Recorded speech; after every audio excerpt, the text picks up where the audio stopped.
2008 წლის 27 აგვისტოს დილის 10:30-ზე დედა ახალი ოპერაციები იყო და გამომდინარე აქედან ვერ წავიდოდა ბაზარში. მაშინ ვიყავი 20 წლის, მამამ წამიყვანა ბაზარში და მთხოვა მეყიდა რაღაც სურსათი, რადგან მეორე დღეს იყო მარიამობა, სახლში ველოდებოდით სტუმრებს. თავდაცვის სამინისტროდან ვიცოდი რომ მამას სამსახურში ჰქონდა თათბირი, მიიღებდა თავის დავალებას და ამის მერე გამომივლიდა და დამსვამდა სახლში. ალბათ ბაზარში დავყავი დაახლოებით 20 წუთი და დაურეკე მამას როგორ შევპირდი.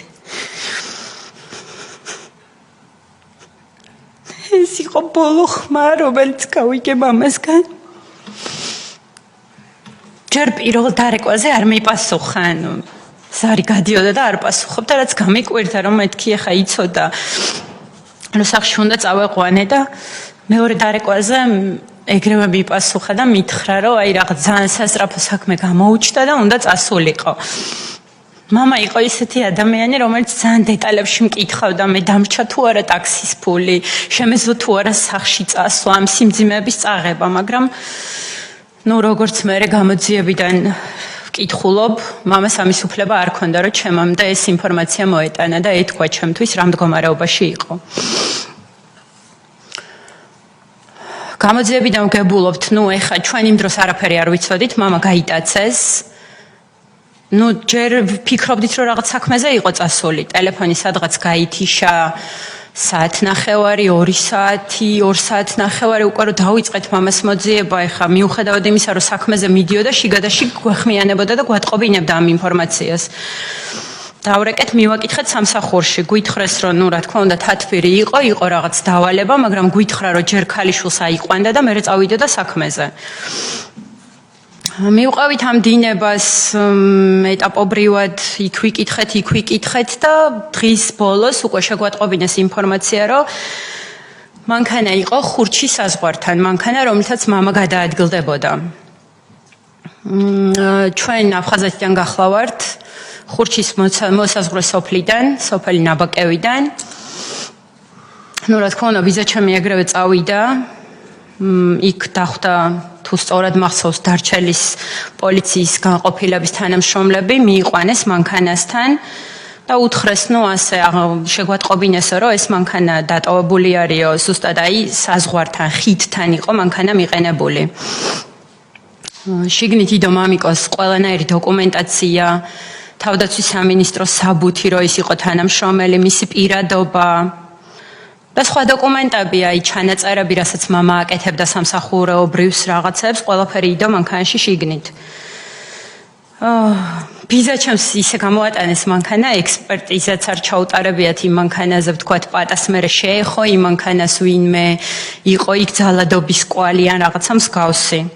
რა თქმა უნდა, იმავე დღესვე მივმართეთ პოლიციას, თხოვნით, რომ იქნებ ექსპერტიზა ჩაეტარებინათ და გამოეკულიათ ეს ინფორმაცია, იყო თუ არა მანქანაში რამე კვალი, რაც რაღაც ინფორმაციამდე მიგვიყვანდა, მაგრამ სამწუხაროდ მეორე თუ მესამე დღემდე ჩვენი მოთხოვნა არ დაკმაყოფილდა. იმავე დღეს ვგებულობთ, რომ ეს მანქანა სანამ აღმოჩნდებოდა ხურჩის ტერიტორიაზე, ნაპოვნი, ნანახი იყო ზუსტად იმ დროს, მე გათვლებს რო ვაკეთებთ, 10:30-ზე დამსვა მამამ, სადღაც დაახლოებით რო ვთქვათ 1 საათი დავყავი, 11-დან 12 საათამდე მანქანა დაფიქსირებული იყო ხობის რაიონ სოფელ პირველ მაისთან. რა თქმა უნდა, ბიძა ჩემი, ბიძაშვილი და ყველა თელი ჩვენი სანათესაო წავიდნენ, რომ გაერკვიათ, აბა რა ნახეს იქ მოსახლეობამ, იქნებ ვინმე გადმოიყვანა პატა მანქანიდან და მოიტანეს ესეთი ინფორმაცია, რომ მანქანა მართლაც იდგა იმ ტერიტორიაზე. მერე იქ მიუდგა გვერდით ნივის მარკის ავტომანქანა. მამა გათიშულ მდგომარეობაში, ორმა პიროვნებამ გადმოიყვანა, გათიშული რა ჩამოცმული ქონდაო შავი ქუდი და აშკარად ნებით რო არ მოდიოდა ეს ადამიანი ეტყობოდაო.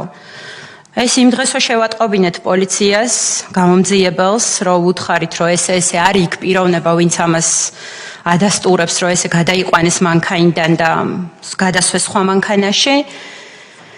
მაგრამ სამწუხაროდ მე ეს პიროვნება გაქრა.